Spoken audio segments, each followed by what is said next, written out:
End of high school, 17 years old, I unexpectedly lost my parent, my dad. He unexpectedly passed away.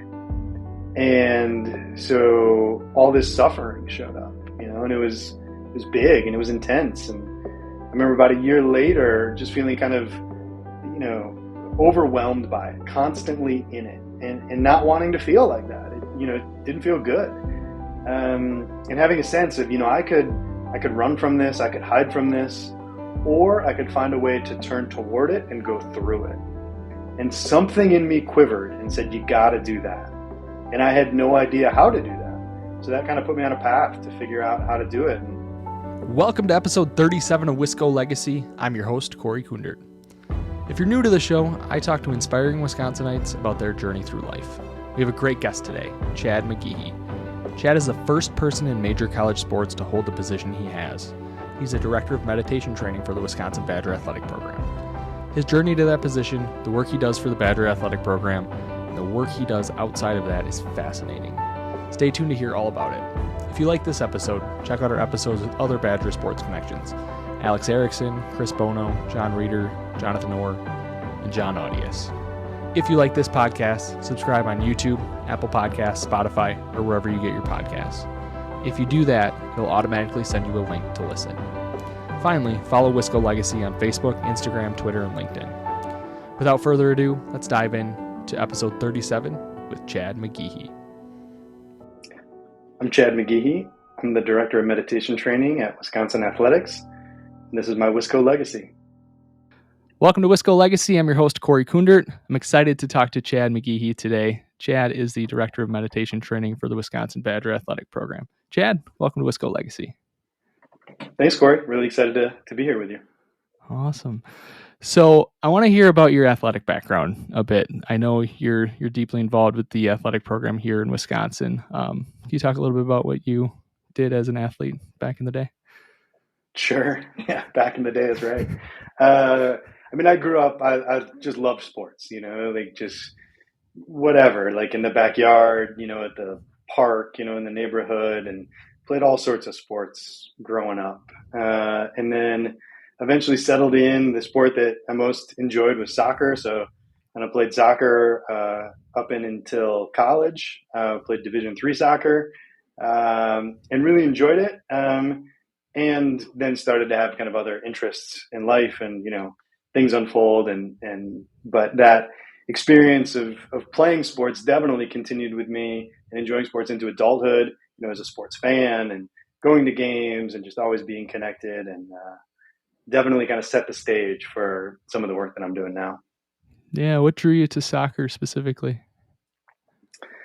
Yeah, wow, that's a really interesting question. I haven't thought about that for a while. I think there's a certain kind of fluidity to the game of soccer, that it's not, a scripted sport. Like you have certain kind of elements that are at play, but it's up to the individual players and teams to kind of come up with and adjust how those unfold moment to moment. And I think that was an element of the game that I really, really enjoyed. And I just, probably I ended up some of the guys on like the soccer team I really enjoyed, and they were like friends. So sports was always connected to people and hanging out.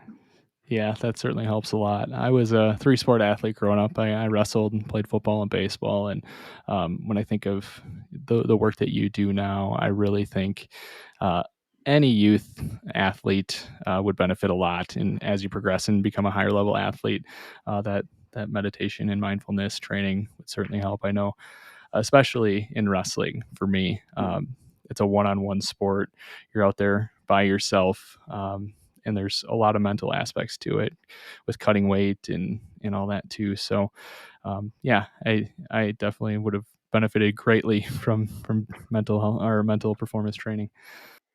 Well, and hopefully that's one of the things, we're doing this work, at Wisconsin that we'll get into as our conversation unfolds. But, part of the vision that I have is that this way of training does become a normal part of how sport happens, that it's not just kind of what it is now, which is kind of rare or, only happens in certain environments. But, in the same way that 50 or 60 years ago, traditional strength and conditioning wasn't common for athletes. They thought it would get them, bulky, heavy, wear their bodies out.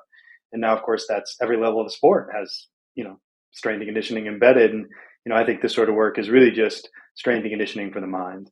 And it's, starting small now, but we're going to look back in 15, 20 years, and it will be just as embedded as, traditional physical strength and conditioning is today. Yeah, I definitely believe that. So how'd you get to Wisconsin? Well, on a personal level, I met a girl and I fell in love and moved to Wisconsin. She was originally from Green Bay, and we were like, where do we want to live? And Madison seemed like a great spot, so we came to Madison. And then one thing led to another. But I think your question was really asking about Wisconsin athletics. So, so with Wisconsin athletics, I my first career was as a public school teacher. Worked in a variety of school districts, including in Wisconsin. And those were the first people that I actually taught mindfulness and meditation to, were the kids in my classroom and colleagues after school. They're stressed out, and I could see all the ways they could benefit. And then I had an opportunity to join a group on campus at UW-Madison called the Center for Healthy Minds, which is a neuroscience research group.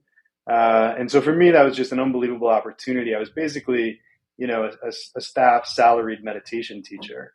And there's not a whole lot of those positions around. And I also got to work with world-leading scientists to understand empirically what are the impacts of training the mind in these ways. And it was during that course of time that I started to do a little bit with athletes that really took shape in a big way. About 6 or 7 years ago, a guy who had played football at Wisconsin and then played in the NFL, Chris Borland is his name.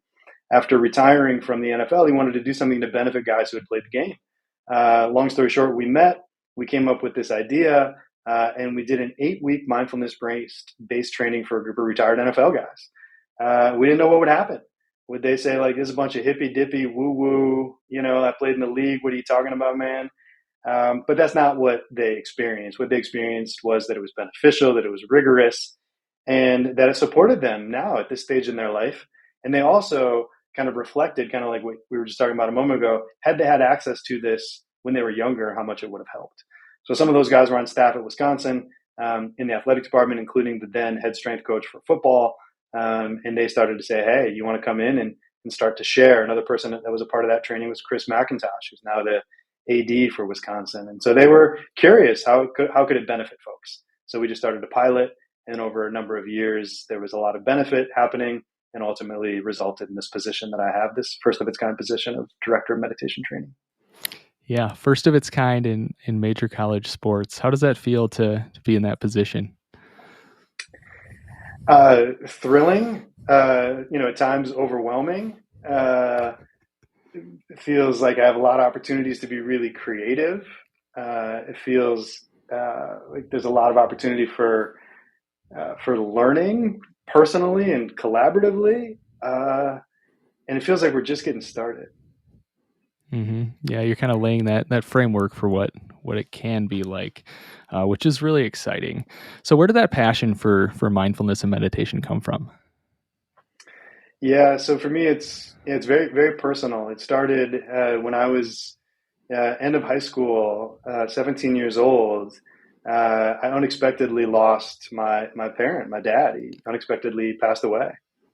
And so all this suffering showed up, and it was big and it was intense. And I remember about a year later, just feeling kind of, overwhelmed by it, constantly in it, and not wanting to feel like that. It didn't feel good. And having a sense of, I could run from this, I could hide from this, or I could find a way to turn toward it and go through it. And something in me quivered and said, you got to do that. And I had no idea how to do that.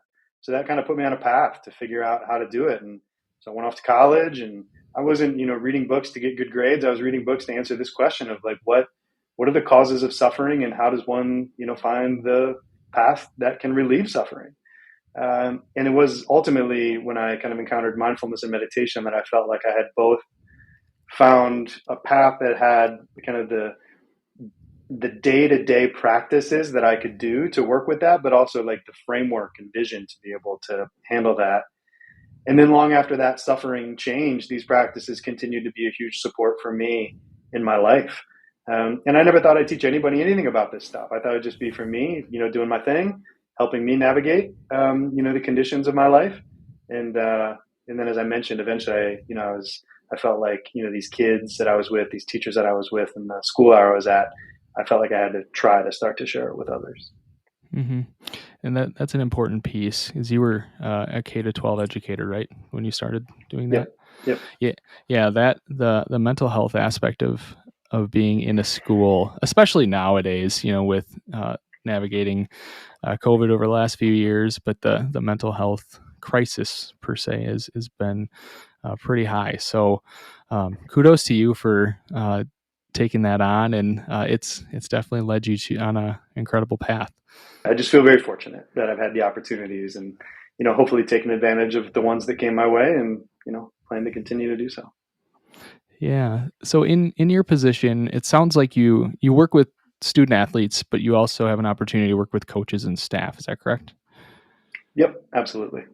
Yeah. So what does a day in the life look like for you? Yeah, it looks, it's really varied as, you might imagine. I mean, I think at the highest level, the way I think about the work is like three big buckets. There's training, research, and frameworks. So training is, boots on the ground. It's, maybe it's a one-on-one with a student athlete or, met with one-on-one with a wrestler today. Or maybe it's a team session. I was with the full football team yesterday. So it's the actual curriculum, the meditating, the kind of like being together sort of part. And then the second area, that framework is really kind of like, how does this fit in a college athletic department? How does this fit in high performing spaces? First of its kind is exciting, but there's a whole lot we don't know because it hasn't been, done in this way before.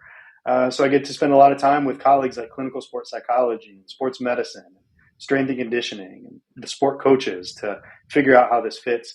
And then the third part is the research. So I mentioned I was based at this group Center for Healthy Minds for 6 years. And when I came into this position, I knew that having research both inform, the choices that were being made in terms of training, but also developing programs of research so we can understand scientifically what it is that's happening with this. So we have various strands of research that are ongoing to understand what's happening. So it's always some version of training, research, and frameworks, and then day to day it kind of fluctuates. Mm-hmm. What's exciting about the work that you do is you're really helping the person, their overall well being. So when I think, I've talked before we started recording about my weight loss. I think about how that affected my mental health. It affected every part of my life, and I honestly really started with like a growth mindset. And I think that's probably part of what some of the messaging you have is around that. But I just think about how the work you do can help people, not just in their sport in that time frame, but well beyond that. Yeah, I mean, I'm inspired by that, Corey, because I couldn't agree more. The way I think about it and the way I kind of frame it is, meditation is it's just training the mind. That's all that meditation is. But we're training the mind for performance and well-being. And as you're so wisely pointing to, these things are deeply intertwined. And one of the things I think is amazing about meditation, and training the mind is our mind is always with us. It's with us when we're, in the case of these athletes, it's with them when they're, training in summer conditioning. It's with them in the heat of competition. It's with them in recovery. It's with them when they're in class, when they're with their friends. Like it's always with them. And it's going to be, our minds are with them for the rest of their lives. So when you train for qualities like focus, stability, embodied purpose, managing challenging emotions, like those are all skills that yes can support high performance, but they also support living well throughout whatever conditions somebody finds themselves in.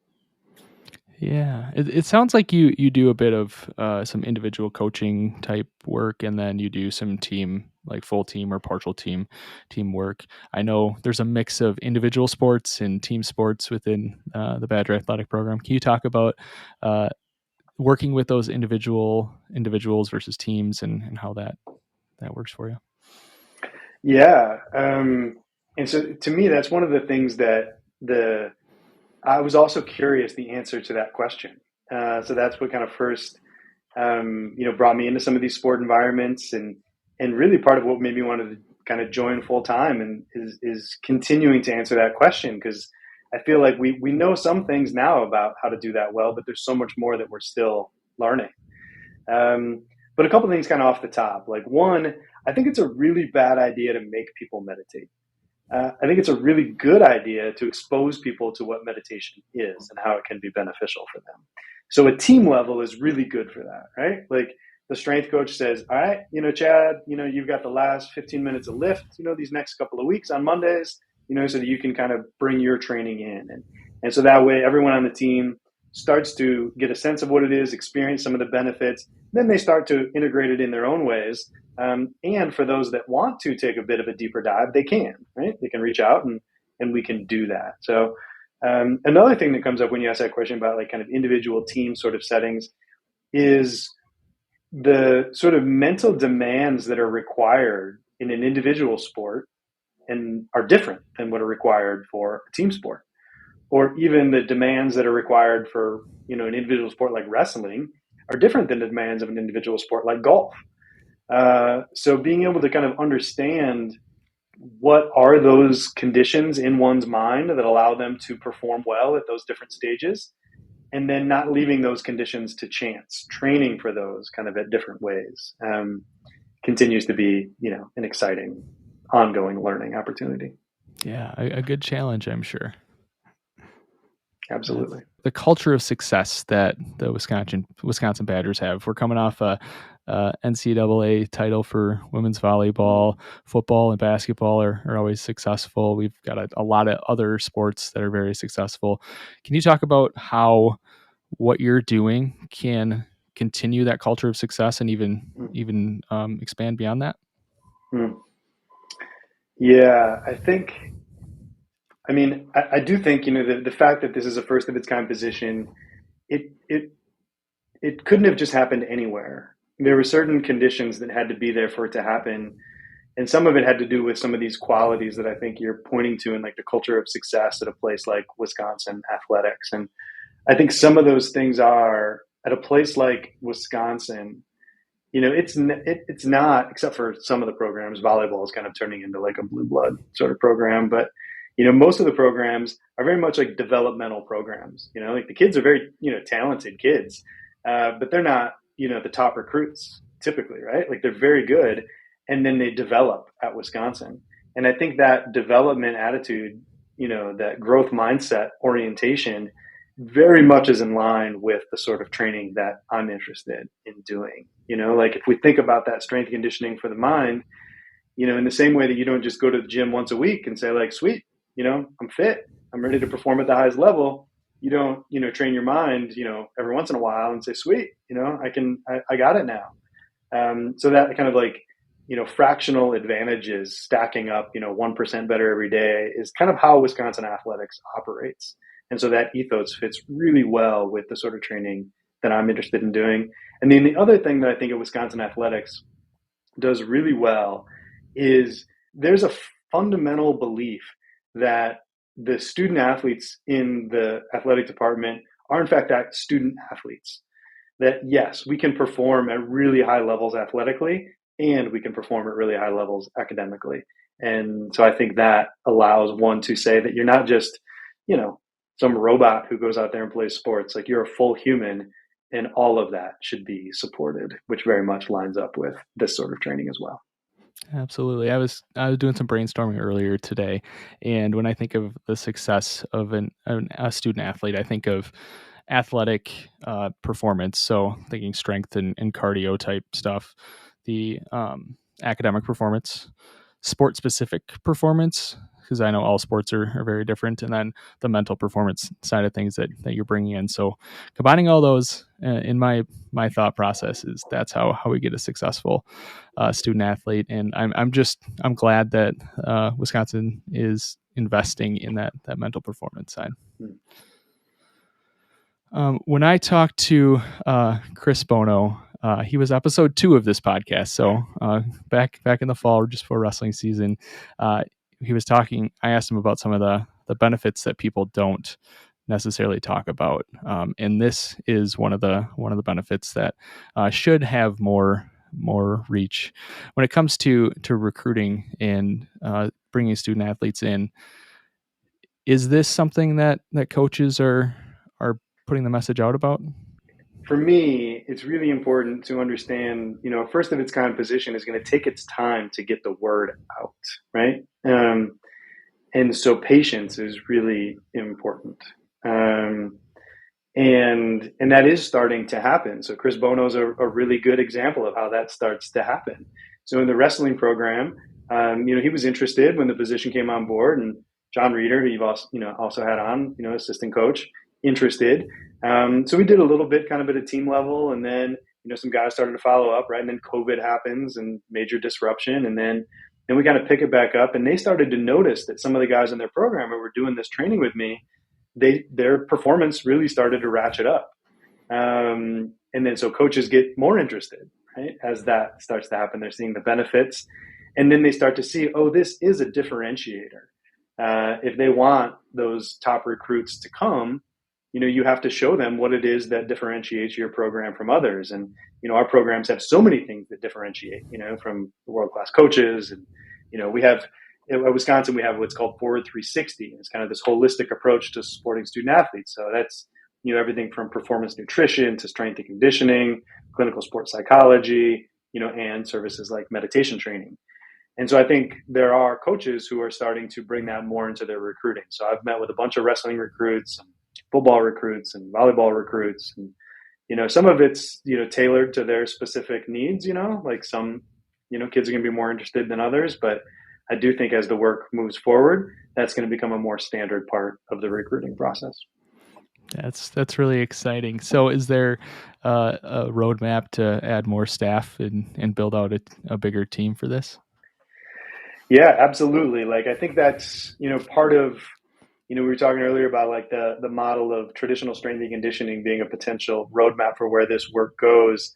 Part of it is going to have to include adding staff. And I think it's really important that we don't scale the work before it's ready to scale.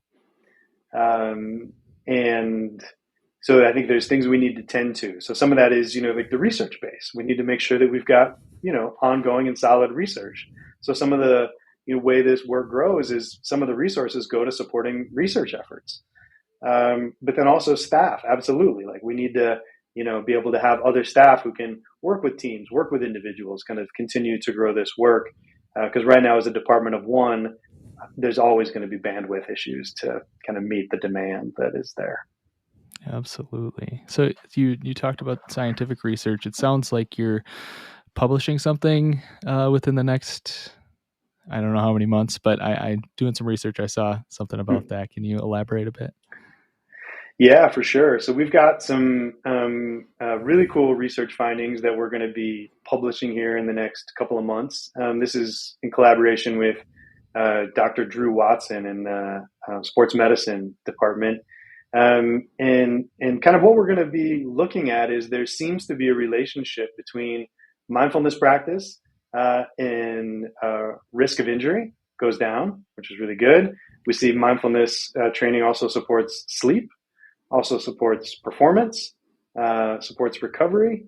So lots of like really cool initial findings that I think are the sort of things that we're going to look back upon and say what sport or what coach in their right mind, sport coach, strength coach, is not going to want athletes who are more focused, more able to recover, less likely to get injured, more concentrated. Like those are all qualities that are very highly prized in sport and other environments, right?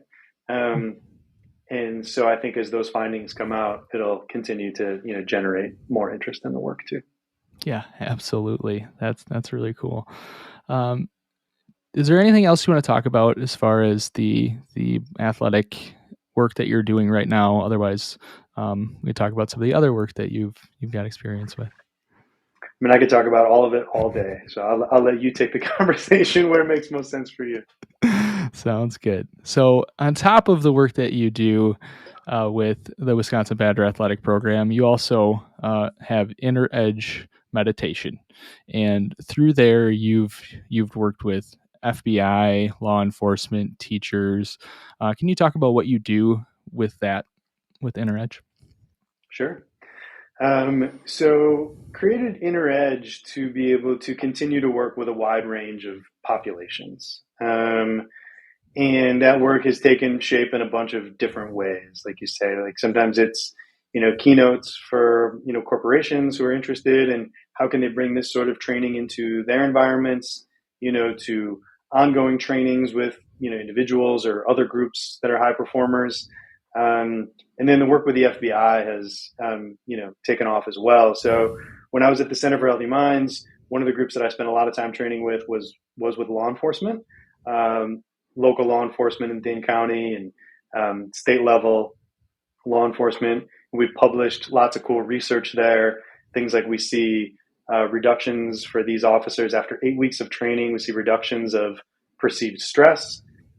We see reductions in anxiety and depression symptoms. We see increased sleep. And we see actually reductions in a couple of categories of post-traumatic stress disorder. And none of this is clinical training. This is, just normal, part of their job. They're doing this mindfulness training. So anyways, really cool findings there. And through, met some folks who were at the Bureau and they said, hey, would you be interested in doing a little work here? And so started to train with some of their SWAT teams, which, the Venn diagram of, FBI SWAT team members and high performing athletes has a whole lot of crossover. They're deeply physical people. They're very, engaged cognitive performers, and they're all interested in looking for those fractional advantages. So I get to spend quite a bit of time training with different FBI groups and bringing this sort of training into those environments. And then of course they inform each other. As I mentioned, we're still learning so much about how this work takes shape. So to be able to train with a variety of populations, I think only makes the work more robust. Yeah, absolutely. I was just going to ask what kind of crossover there is between athletes and the FBI and law enforcement.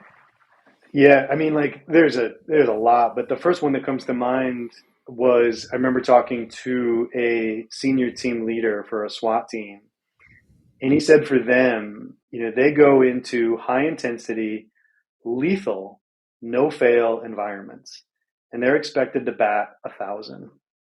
And so when he finishes, he doesn't want to hear his boss come up to him and say, good job. He wants to hear, thank you for being consistent, because being consistent is hard. Okay? And so I think about that for athletes. Obviously they're not going into lethal environments. There are profound differences.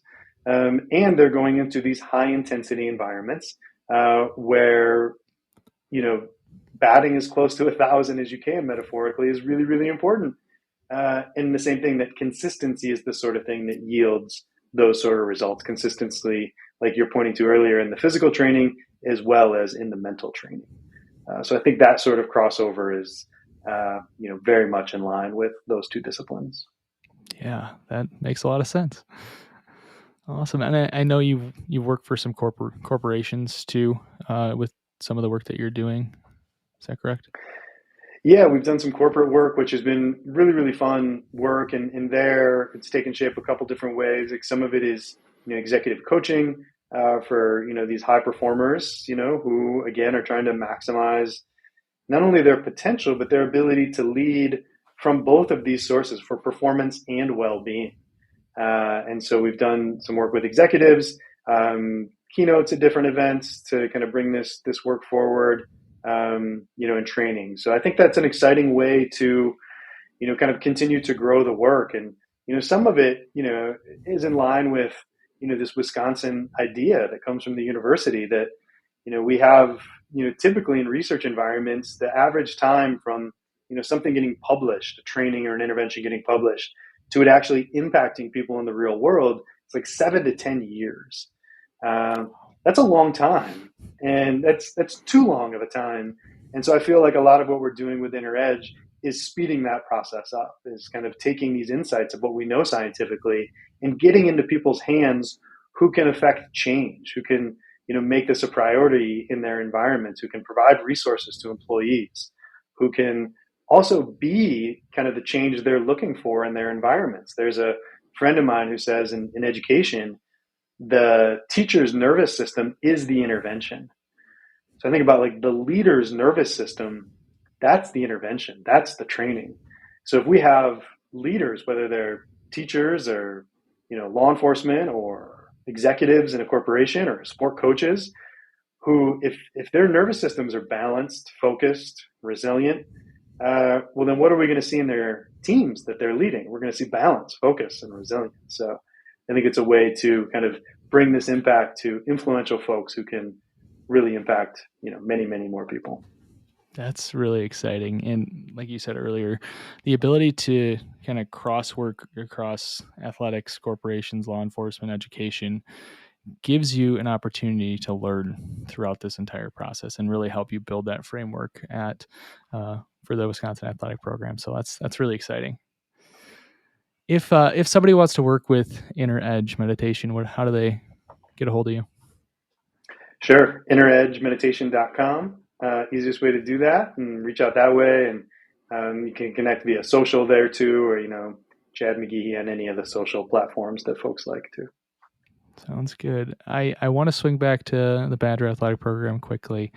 I was doing some research, and I saw Dana Retke was talking about the work that you and your the mindfulness work that is being done, and she credited that in some work for helping get to the national championship. How does it feel to be involved in that, and kind of talk about some of the success stories around that? Sure. Well, if I step back and really think about it, it feels surreal. But kind of in a day-to-day sort of way,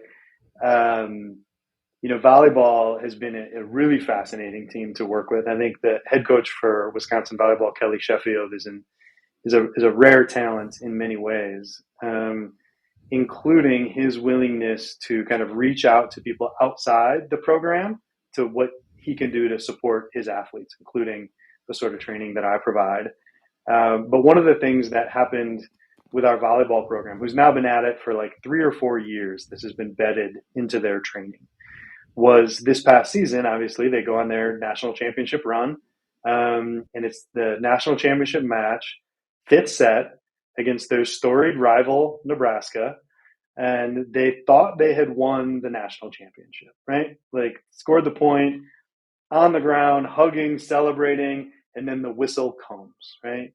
Nebraska coach challenges the call. It was a BS call, right? Like, it wasn't the right call, but we'll leave that aside, right? Challenges the call, so it's 90 seconds, 2 minutes that they kind of have to go back with their teams, right? And they have to prepare. They don't know what's going to happen next. So Dana and the other athletes talked about doing the very practices that we train for in meditation training during those 2 minutes. Feeling their feet on the floor, feeling their breath come in and out, finding those ways to reset mentally and emotionally, so that when the call came that they had to go back out onto the floor, they were able to execute, and they won the second national championship point to become national champions for the first time in program history. So it's really exciting to see that those little ways that they can bring it into those highest of intensity moments, but the only reason they're able to do that is because they've done all the training beforehand to lead up to that. And that's a team that I've been able to get on the road with, and we do practices kind of night before the game or checking with individual athletes. So it's really just embedded into the program for these athletes, like volleyball, like wrestling, like football, who've been at it for a couple of years. For these freshmen, when they show up, they meet the performance nutrition, they work out with the strength coaches, and then they're like, oh, this, meditation guy's here. I guess we do meditation. I guess that's what happens at Wisconsin athletics. And so for them, they don't know any different. It's just part of how that team rolls. That's awesome. To hear that almost gave me goosebumps. Just hearing about how the impact of the meditation, how that helped get to the national title. I know if I was in that situation and I didn't have that type of training, my emotions would be everywhere. I think that's a really good point, right? I've got a colleague, her name's Amishi Jha. She's a neuroscientist at the University of Miami, and she uses the phrase presilience instead of, kind of resilience, with the idea of being like, we can train for these qualities in advance of challenges coming. because we know, especially in high intensity situations like sport, law enforcement, we know these high intensity situations are coming, and they're coming for all of us, regardless of what our life is. Like, big emotions are coming, big challenges are coming. And if we haven't trained to be able to work with them, well, then we shouldn't expect it to work out. Like, hope is not a strategy for being able to challenge difficulty. So I think doing this in like this preemptive way, this strength and conditioning sort of way, so when those big moments come, no problem, we're prepared for it. Yeah, makes a lot of sense to me. All right. Anything else you want to add about the work you do? Otherwise, we'll transition to some fun questions. No, yeah, like I said, I could just keep going for hours and hours. So I could too. This has been a lot of fun. All right, so let's transition to some rapid fire questions around the state of Wisconsin. right. First one: what is your favorite restaurant in Wisconsin? Ooh, I'm gonna go with Dexter's here on the north side of Madison. All right, I haven't been there. I'll have to check that out. What's your favorite event in Wisconsin?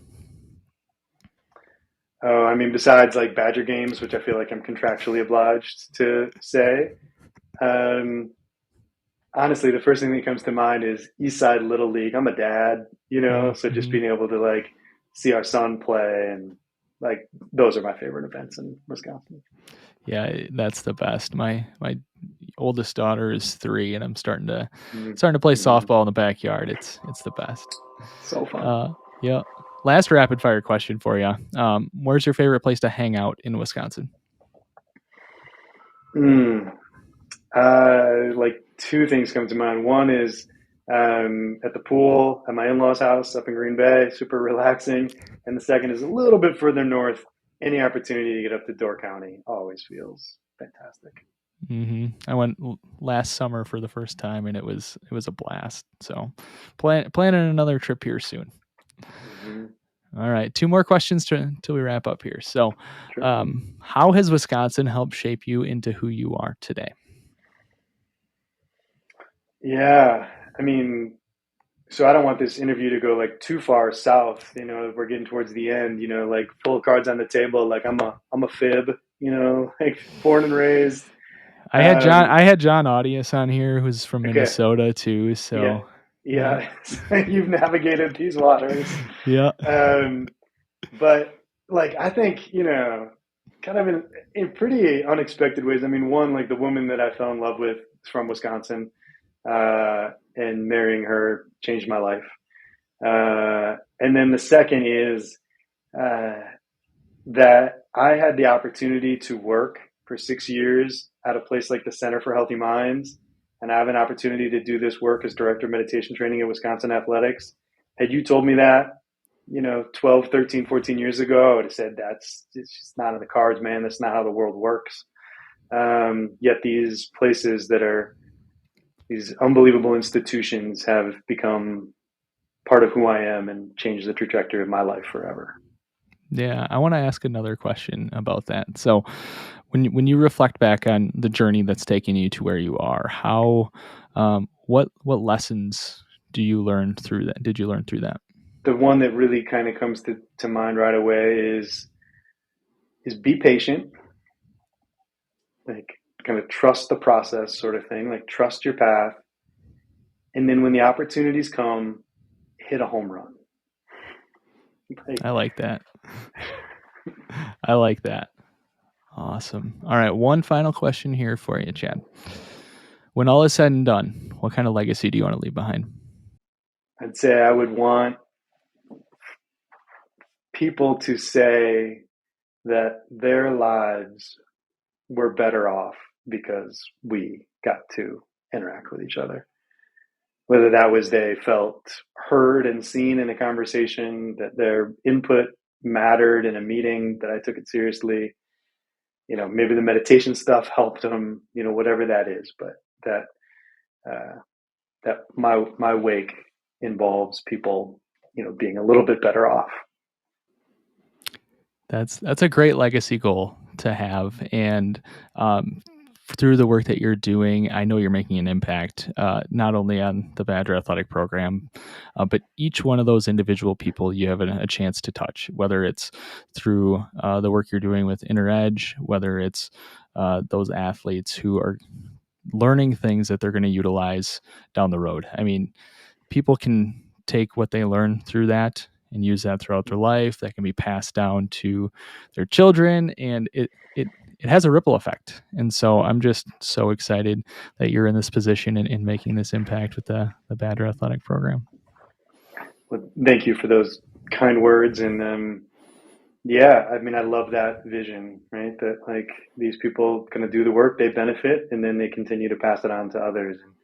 And I'll say too, I think what you're doing with the podcast, and I'm sure you're doing lots of other things beyond the podcast, is an example of that too. It's inspiring to, frankly, like find the things that you're passionate about and then just go do them. Like there's a great, sorry, I'm just going on now. This is a conversation. There's an author who I love. His name's Joseph Campbell. And one of the things that he says is people aren't looking for the meaning of life. What people are looking for is the experience of being alive, so that what they do on the physical plane resonates with their innermost being. Wow. I like that. And I think like when you find people who are like following their passion, whatever that is, cooking, arts, storytelling, meditation, whatever, like that they experience that aliveness, and that rubs off on all of us. When they do that. So there's nothing selfish about it. I think it's deeply compassionate when people follow their passions. I would agree. That's awesome. Well, anything else you want to add before we wrap up here? The last thing I say, if anyone's interested in like mindfulness or meditation, just give it a shot, see what happens. You don't know, just kind of explore. Hopefully, in our conversation today, Corey, we pointed folks in some, good directions to get good resources, but give it a shot, see what happens, and see how it can not only benefit yourself, but, benefit those around you. Yeah, that's great. Well, thanks again, Chad, for joining Wisco Legacy. Thank you.